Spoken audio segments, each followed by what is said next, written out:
Hey, I'm Drotos from keyboardimprov.com, and thanks for joining me here as we go through these piano myths and see what's fact, what's fiction, more importantly, what can help us, what's the right approach.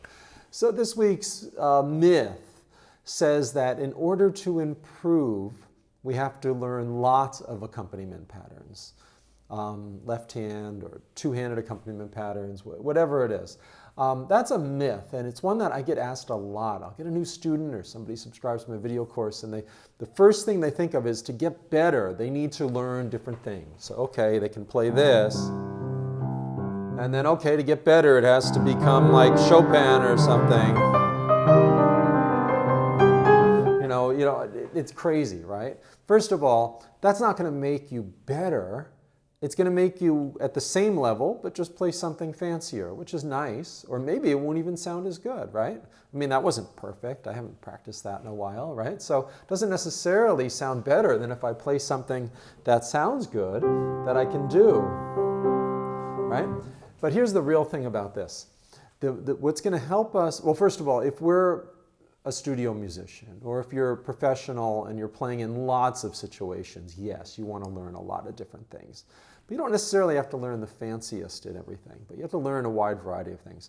But for most people, or just to play and be creative, we don't have to learn a lot of different patterns. What we want, this is the real thing, we want to be very flexible within a few patterns. So let's say an accompaniment pattern would be a walking bass line, okay?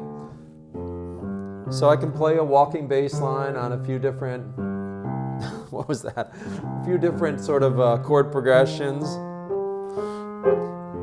And lots of rhythmic variety in the right hand.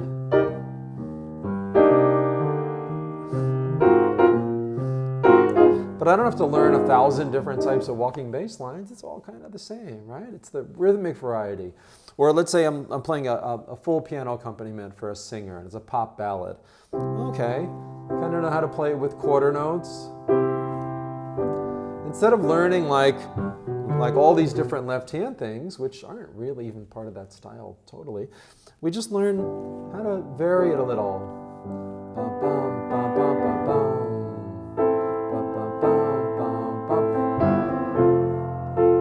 Or get a little more rhythmic. See, it's not really that different.